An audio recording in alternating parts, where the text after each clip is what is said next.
everyone. I'm Julie Huck with the Agent of Change platform and the Ed Huck team with Keller Williams.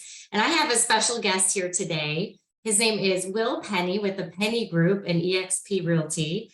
And Will is joining us with, you said 36 years of real estate experience? It's been 35. I just started my 36th year.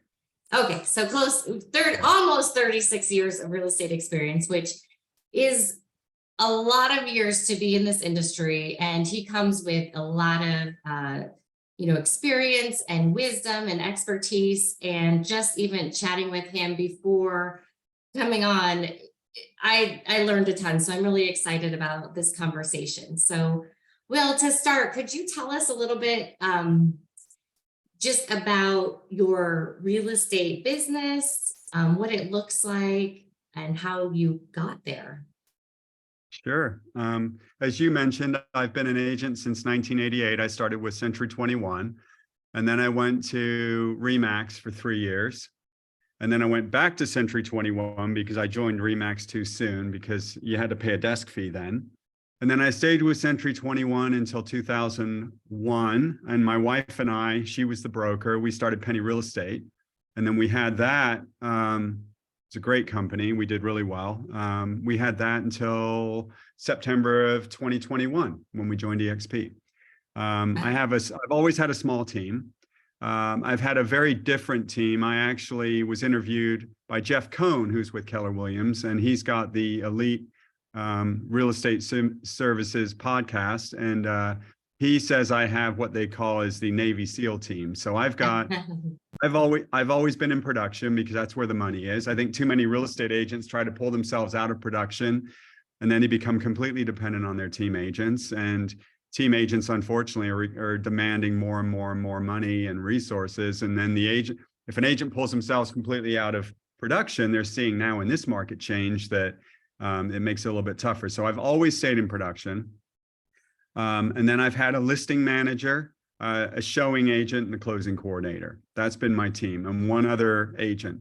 But the difference is when I list a house, my listing manager goes out, measures, coordinates photos, puts it in the MLS, sets up showing time, and then I jump in when there's an offer.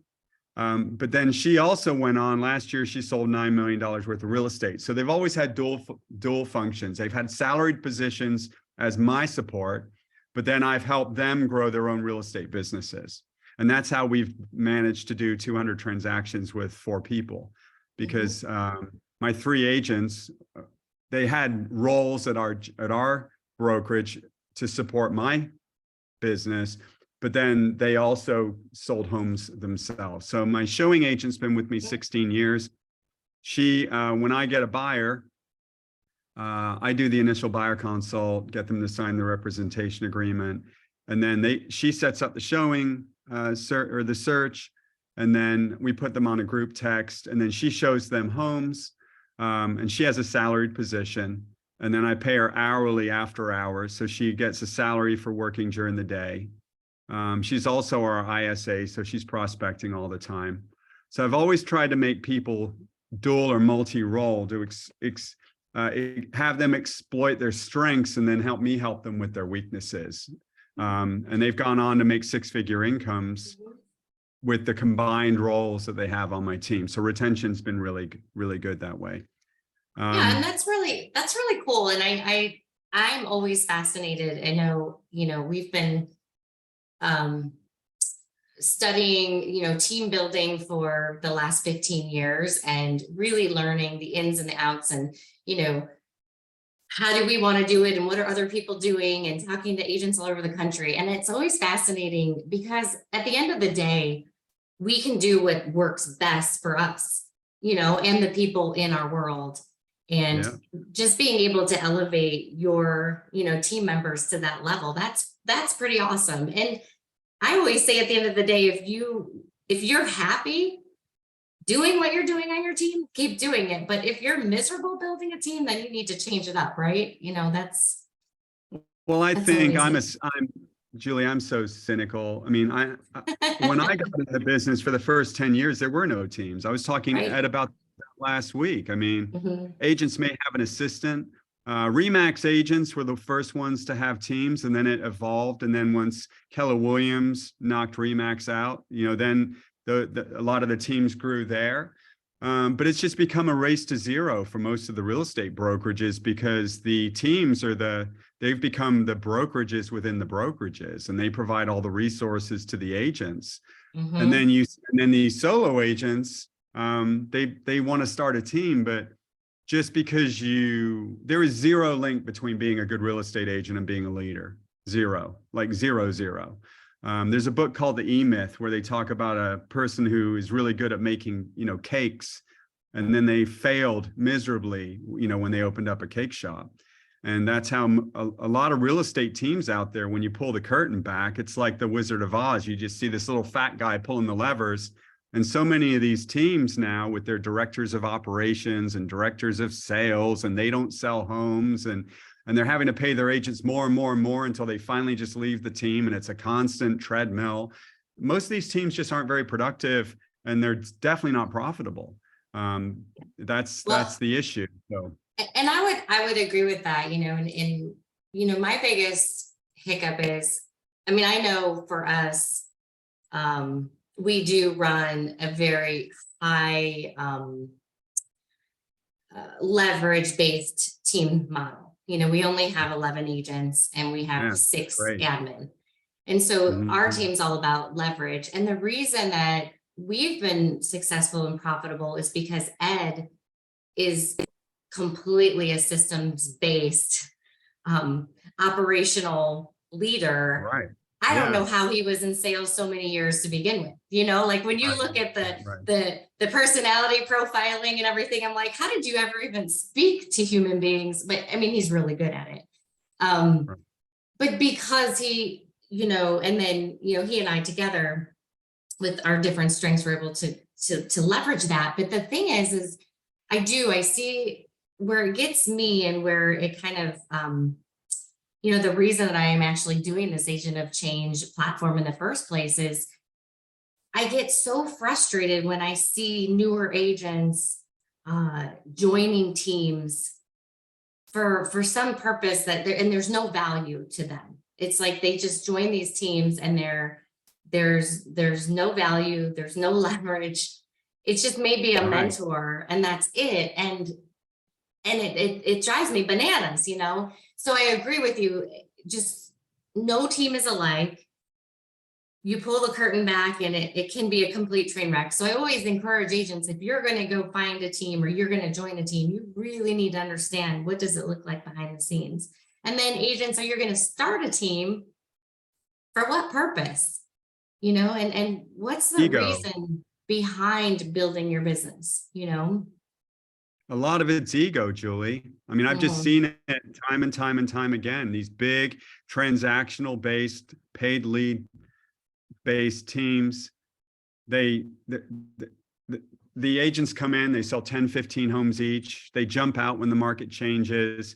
You have a couple of agents on the team that start doing really well. Then they leave and they start a team. I mean, it's just that's what I've always tried to avoid. Because at the end of the day, we have to do certain things in our day. And too many realtors get into the business now, and the first thing they try to do is stop selling homes. It's like, we're just real estate agents. This isn't, brain surgery. The money's in the commissions. And when we start chopping it up and we become dependent on our agents, that's why I've run things the way that I have. And I talk to more and more team leaders. I have access to a lot of them now. They feel the same way, because it's just a constant treadmill of building these agents up, and then they Yeah, start doing well. So right. you have to have a lot of value to be able to have it be sustainable over time. And that's the key. And I agree with you. And I also would say that,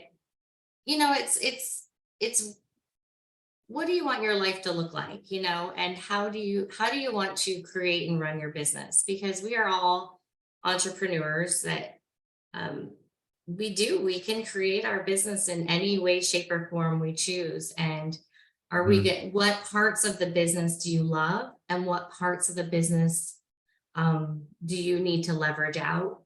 And how are you going to run that at a high level so that everybody wins, and that's really at the end of the day, like what's the purpose and how can everybody win? And it sounds like on your team, everybody's winning really well at a high level, but it sounded like to me, it hasn't always been that way. It took you years to get to the point where you're at today to see like, what works well for the Penney Group. And Right.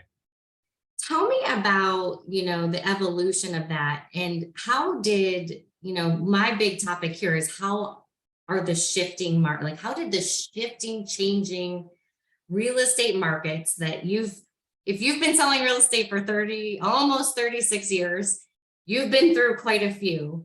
How did that affect your evolution to where you are now, to, the clarity that you have today? Well, so when I got in 1988,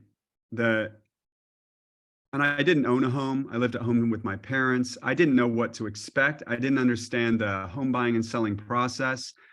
I was just introduced to a Century 21 broker by a guy that I met in an auto parts store. That's what happened. And I was working at an auto parts store the summer after I graduated from high school, and I was getting ready to go to Kent State. And this guy said, "Oh, you need to talk to Rudy Calais. He owns a Century 21." They were friends. He owns a big Century 21. Back then, Century 21 was the largest brand, period, right? Remax was growing rapidly back then, but Century 21 they were in every town. Like every town, there was probably 7 of them in Akron. There was 10 in Cleveland. I mean, they were everywhere, which is hard to imagine because now, obviously, they're not like that.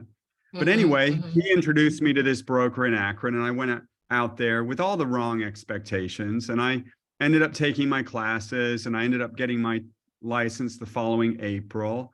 And it was a struggle because no one wanted to help me.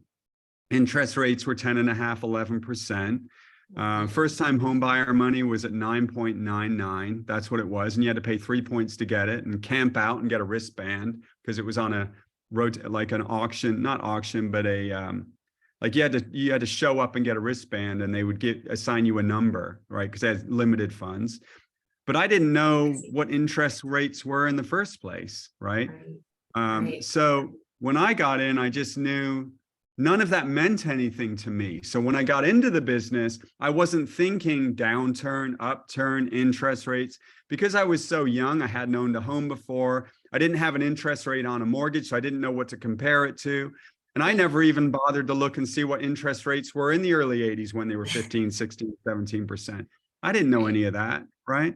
So I guess my point is those outside factors that get in our heads didn't play any role. I was just excited to be a real estate agent. And I wasn't thinking about the potential punches to the face because of the outside market. So I ran my business that way going forward. Because I realized, like, I think I sold 17 houses my first full year. By the time I was 25, I was selling when I was 25, I sold 60 houses. Wow. So that's amazing. By the time I was 25, I was selling 60 homes a year. And I got this big award that Century 21 had for selling 60 homes. I was the youngest agent in my MLS when I was 19. But by the time I was 23, I sold 45 houses, but I was up to 60 by the time. But back then we didn't have the internet. So we had to present every offer face to face. Yeah, any day that's crazy.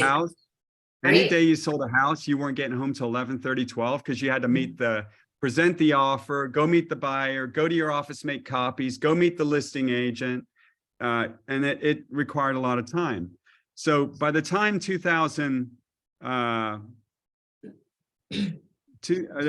guess by the time 9/11 happened, that was a scary time because like relocation stopped in its tracks. I was doing a lot of business in Hudson and Stowe, and there's a lot of relo, and everyone was scared. So I mean, obviously that was a terrible thing, but it didn't impact the business for a long period of time. When 2008 hit, I'd been licensed for 20 years. So, and I was, 40. Yeah, I was just turning 40 then. So 2009 was a really rough year for me. I had 2 kids in private schools. My wife was the broker, but she decided to sacrifice her career and stay home with the kids. And she was still the broker, and she could do that. You know, she was the broker at our company. We ran it Right. together, but she didn't have an outside job. She was a trainer for Century 21 and for a small career school. She ran their real estate program, but she quit that when we started Penney Real Estate. She quit that so that she could be home with the kids, because I was Right. working a lot. So in 2008, I sold probably 70 houses. 2009, I sold 38. So my income went from like I was making like 150 grand a year back then to 84 in 2009 with 2 kids in private schools. So I had a lot of sleepless nights, but then I started realizing I was very active at the Board of Realtors back then. I was a director. I was on head of professional standards and grievance.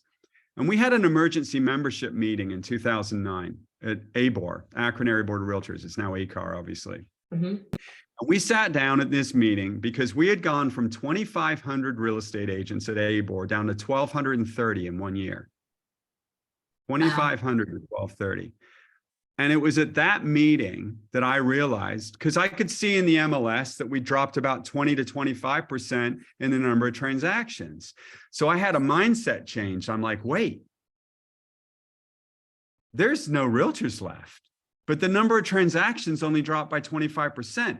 That is what gave me the excitement to just stick with it. I'm like, so I just kept calling FSBOs, expireds, would make 2 to 3 hours of calls every day through 2009. It was a complete disaster that year. I couldn't get any listings, weren't selling in 2009. It was hard to get a buyer out there because they felt dirty buying a house. So it was constantly singing the praises. Oh, it's a great time to buy. I mean, the stock market was in the tank. It's dropped from 14,700 to 6,600 in about 6 months in 2008 from the end of 2007. You know, going through that as a real estate agent, I was driving an older Ford Taurus. So, and everyone was asking me, how are you doing? What's it like being a realtor? So what I did, I went and bought a BMW. I bought a 4-year-old BMW 545. And at that point, no one ever asked me how I was doing again. They saw the BMW because I wasn't into cars before then. I've talked to Ed about my cars over the years. Yeah, he's a big car guy. Right. So, and it's funny because he's a big car guy, but there's no ego around it. He just loves cars. Like he loves how to drive them and, you know, all of it. But anyway, I'm sure you're similar. Yeah, I like fast cars. He just likes to drive fast. Right. So anyway, I bought a BMW in 2009 while everything was falling apart. It was a used one. And that made me feel a lot better about showing up on listing appointments, getting kicked in the teeth every day. And then I just called FSBOs and expires. I just ground it out. 2010, I sold 110 homes myself. Wow.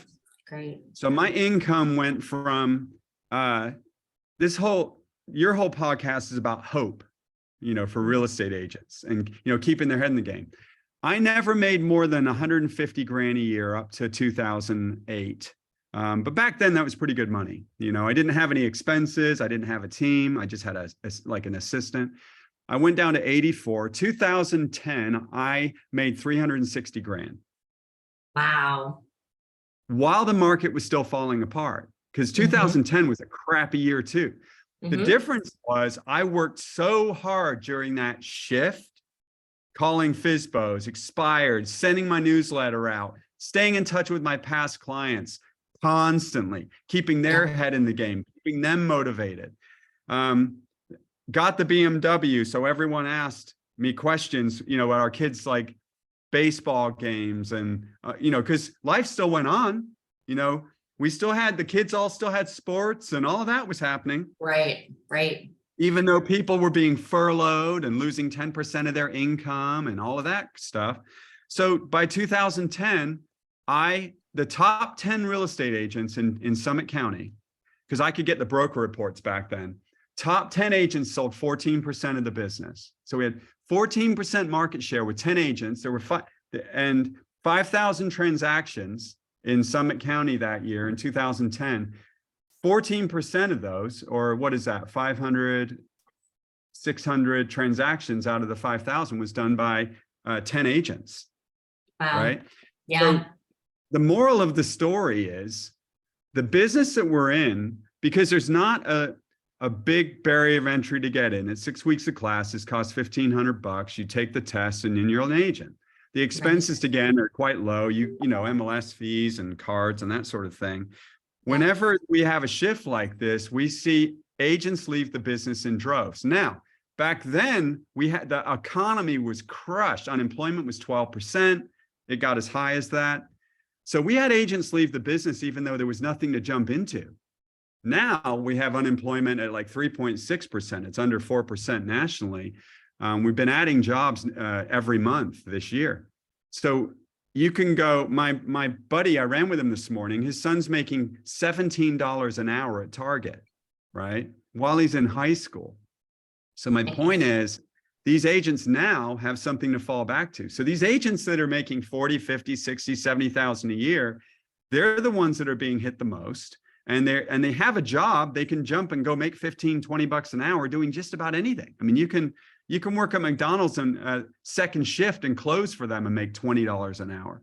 So with an economy like we have, it can absorb these people back out of real estate, back into serving and bartending, all the places that these new agents came from. We added 14,000 agents in the last 3 years in Ohio. Went from 36,000 to almost 50,000 agents. We have 1.5 million licensees in the United States. That's up from about 1 million, right? So we've added a third, right? Since 2019 during this COVID market. But what we see is whenever there's a shock like this, for whatever reason, those agents all leave the business. So those of us who are left, what we should be doing right now is prospecting like mad, taking advantage of the 3 pillars of lead gen, which is past client sphere and repeat business, marketing, which is passive, and then prospecting. Agents usually fall off the wagon on pillar 3 because they don't like doing the heavy lifting and having to talk to people they don't know. But if they're willing to do that, and that's why 87% of the agents don't make it to their 5-year anniversary, because they don't do pillar 3, which is prospecting. And I know you guys do that. And all of the successful teams encourage phone calls because that's how we're in the lead generation and conversion business. We're not in the real estate business. That we're in lead gen and conversion. That's what we do. So the positive for agents right now is if they're out there prospecting, keeping their arms around their sphere, adding people to their database every day. Once we get past this and things stabilize, which is only going to be probably 6 to 12 months, because you never have the shock. It's like when you cut yourself, you're only hurt for about an hour and then it kind of stabilizes. Well, this is what we're going through right now.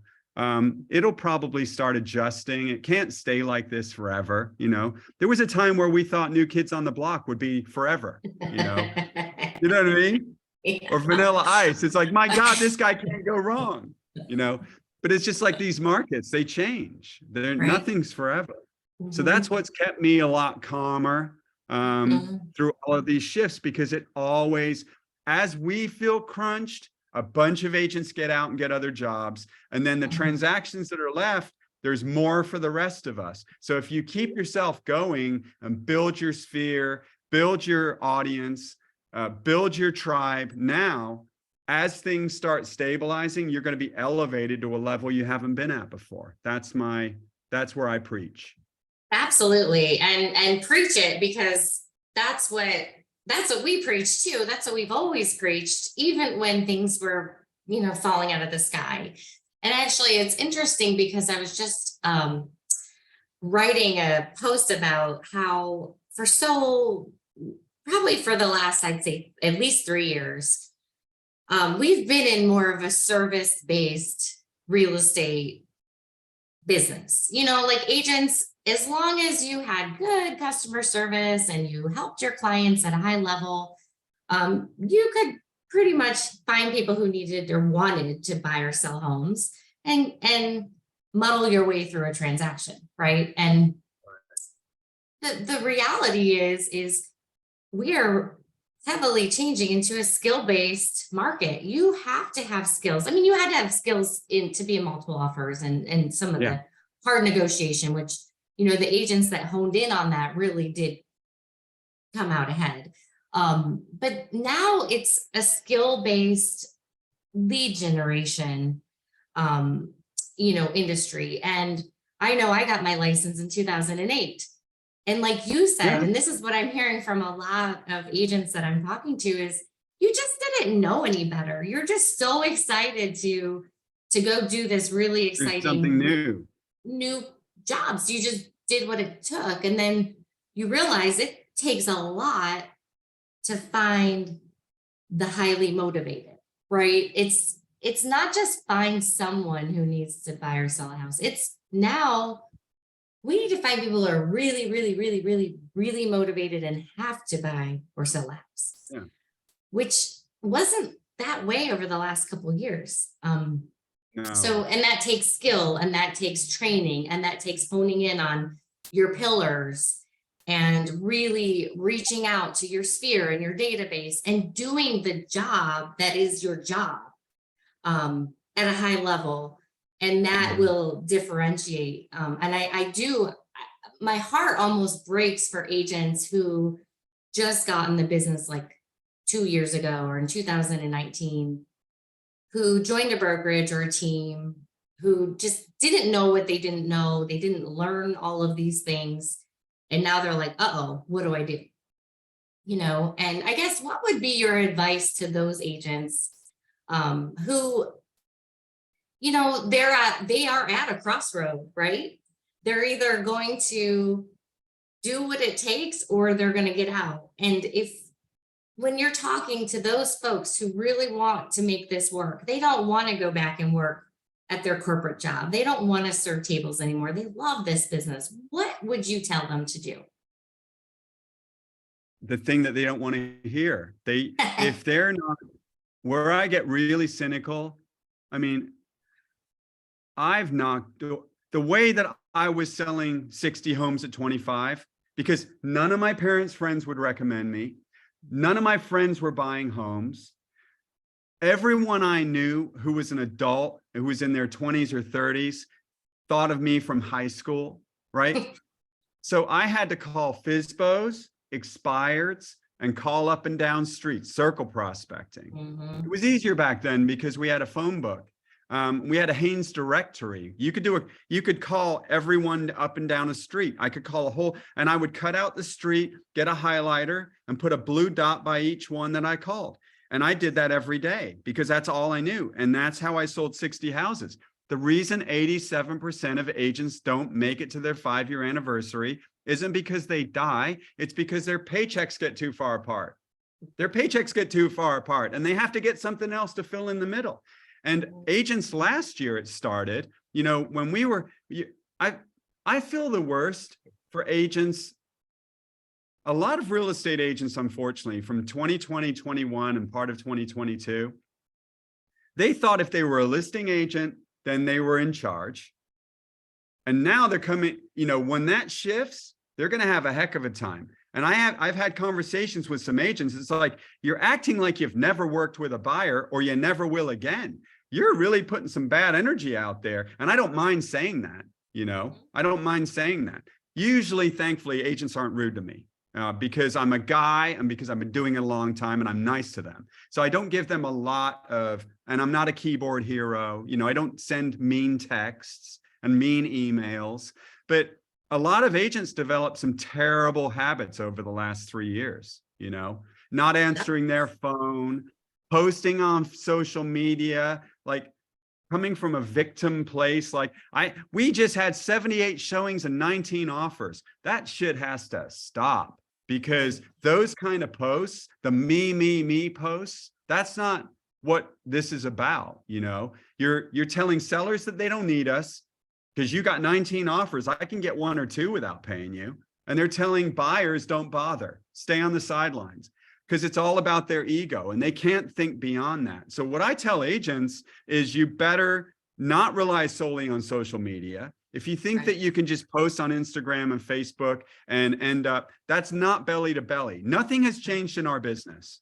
Yep. Nothing has changed. You're not buying houses online. Zillow wasn't able to figure it out. You know, they shortened the search process, but nothing has changed from offer to closing other than digital electronic signatures. Nothing has changed in the process from appraisals to title to any of it. None of it has changed in 30, 40 years. The same thing has to happen. We're just able to sign a few things electronically now, email, that's it, right? Other than that, the process of buying and selling has not changed.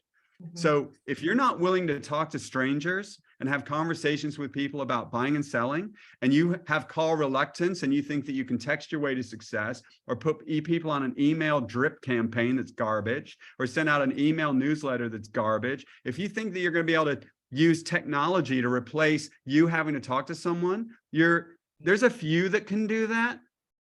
The vast majority of us, unless you've got something really extra, like you were the PTA president or you were a mom at school that everyone loves and you've got a huge sphere, unless you've got that, if you're just a regular person like us, then you're going to have to go out and have conversations every day, 20 of them at least. And that's how you're going to end up having sustainability and stability in your business. And when things are going well, I mean, I got rid of my BMW 550. I have a Jeep now. I have no debt. I spent the last year getting myself into a position so that if I didn't sell a house for a year, which I knew that wasn't possible, but if it did happen, mentally I'd be screwed. but I'm not going to go bankrupt. You know, psychologically it'd be horrible for me because I'm used to doing a ton of stuff. But, you know, we're slower. But I'm just sort of doing my thing. I'm not being affected by the outside. And I'm just, you know, calling and texting my past clients. I've got my list after 35 years. I still call and text. We still have our client events. We had a party on Saturday. We've got a mobile shredder coming to our office in June, you know, so they can shred everybody's stuff. I mean, we have a moving truck. We're just continuing to keep out there. And agents that aren't willing to do that, and they think they're just going to post a few things on social media, probably not going to be enough. 150%, I agree, because that is what you know, when people say, "Oh, I don't make phone calls," I'm like, you have to make phone calls. I mean, you have to call the cash people. checks either. You don't. Yeah, cash exactly. checks. There's no way that you.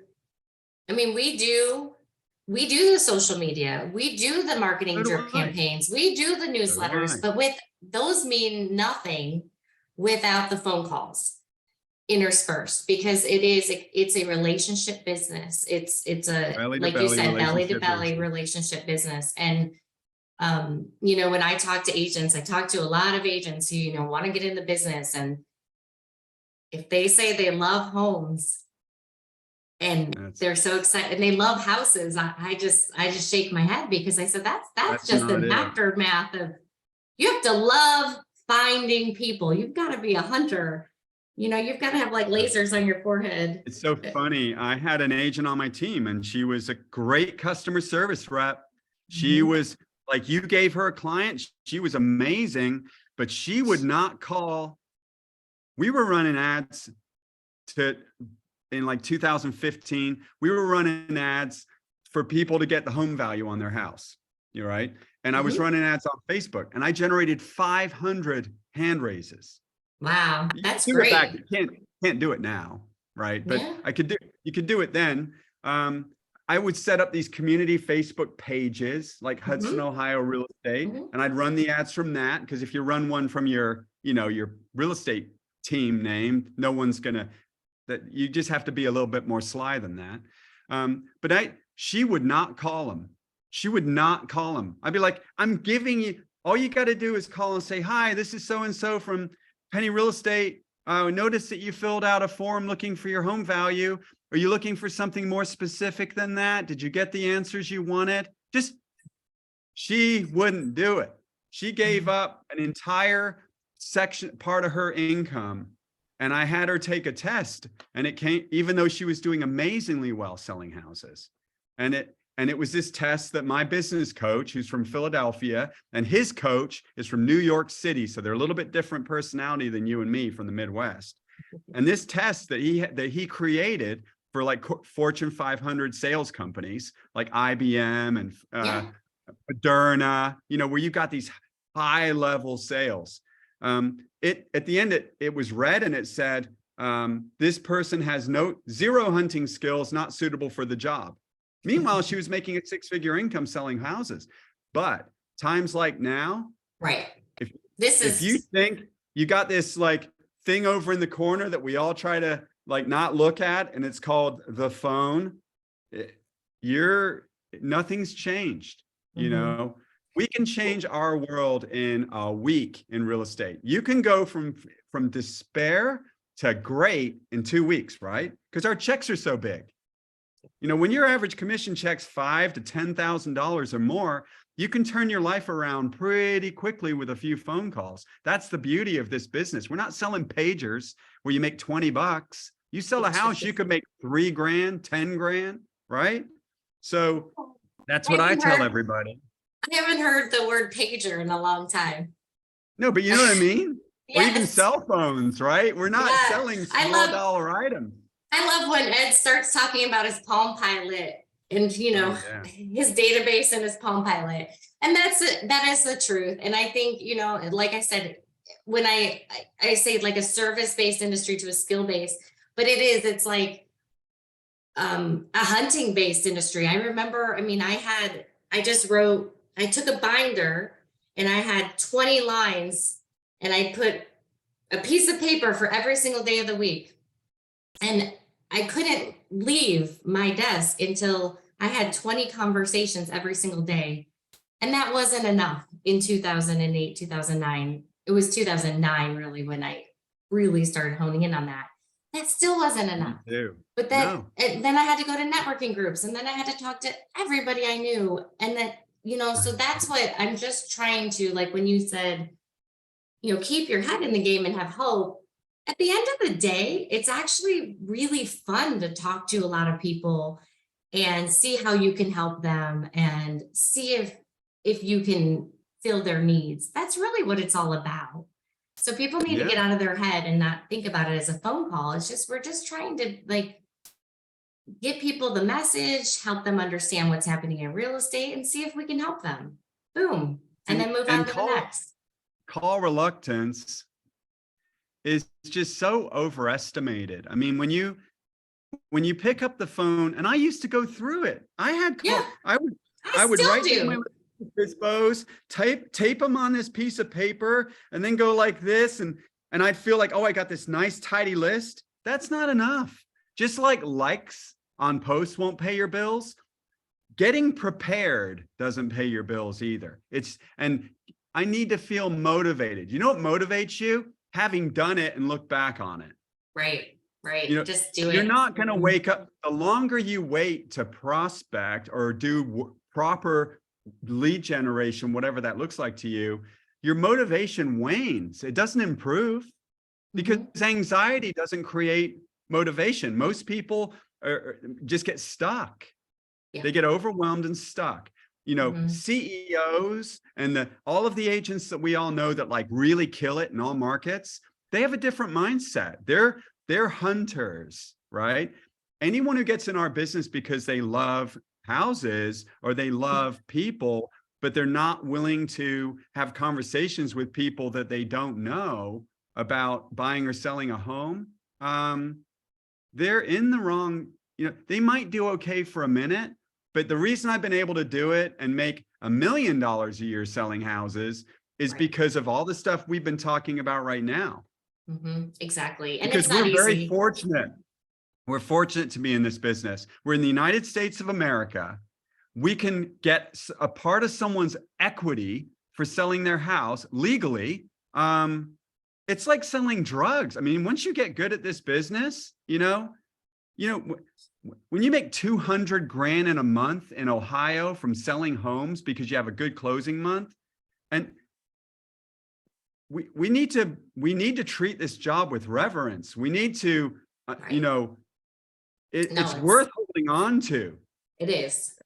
It is. And It's I've just the, never looked at it as, yeah, I've never looked like that I'll get out. I mean, now my motivation is really starting to fall apart now because I've been doing it such a long time, yeah. but it can. I don't need to do as much as I did.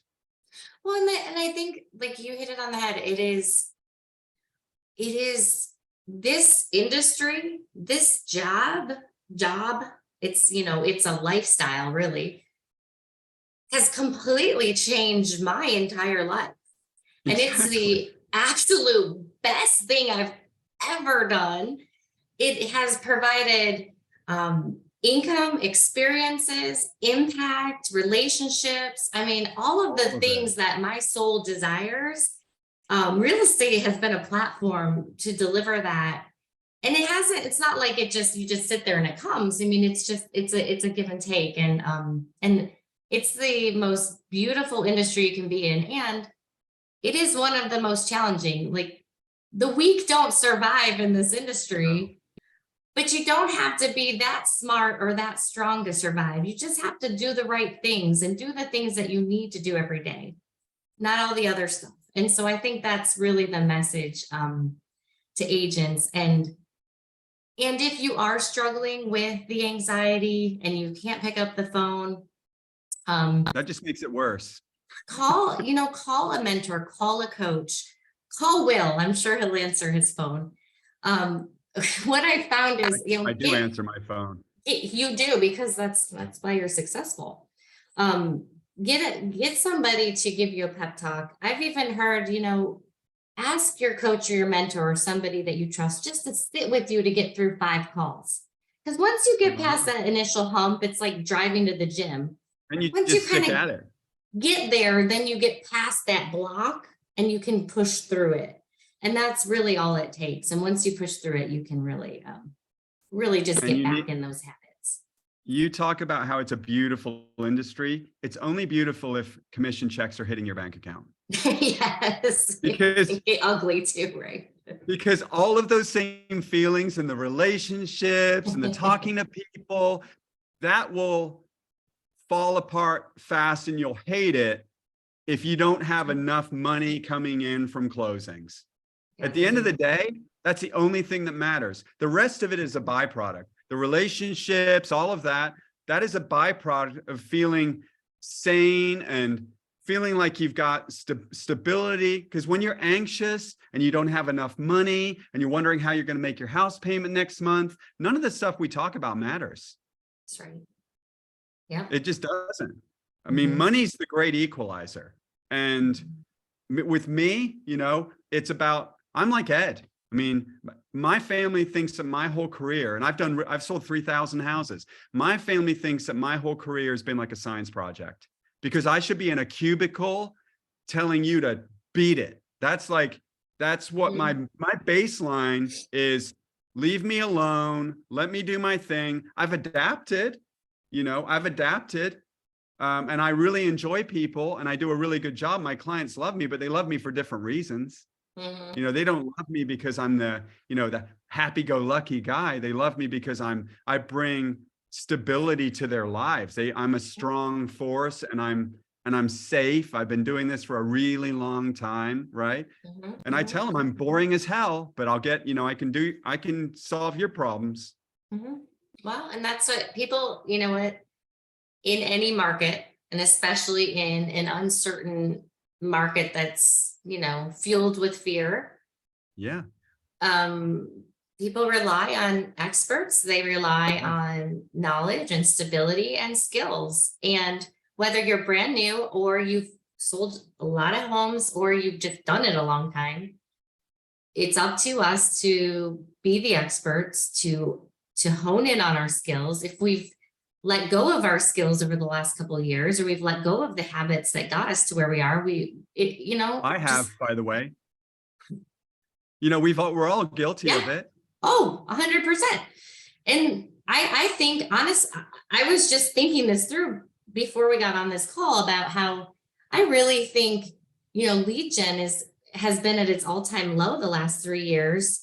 And I think it's because some agents were too afraid to pick up the phone because they couldn't handle all the business, at some point. And that changes like that. And I really, really hope that you guys will take Will's advice. And he's passionate about this topic because it's the truth. When he talks about pick up the phone and get belly to belly and make relationships, that's the truth. And if you don't want to do that, this is not going to go well for you in the long term. This business is a great business for all the reasons that we've both talked about. But during the worst markets, the worst of the worst, 7 to 8 out of 10 homes are still selling. Even though we're down 30% year over year, in Cuyahoga County is down 30% year over year, number of transactions. But if you compare that to 2018 and 19, it's about the same. So the only reason it feels down for us is because we have far more buyers, because technology has allowed so many people to maintain their jobs and not lose income. I mean, if we would have had this pandemic 10 years ago, it would have been way worse than the housing market crashing, because people couldn't have worked. I mean, if it wasn't for Zoom and Microsoft Teams, that is what saved the planet, as far as I'm concerned. And the number of people not selling their homes, it's because they either can't buy first, right?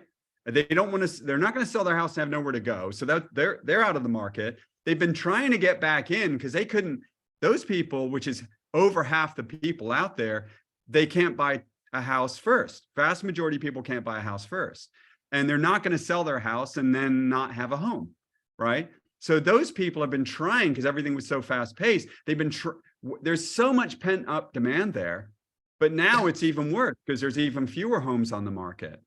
But if you look at the MLS, every day homes are selling.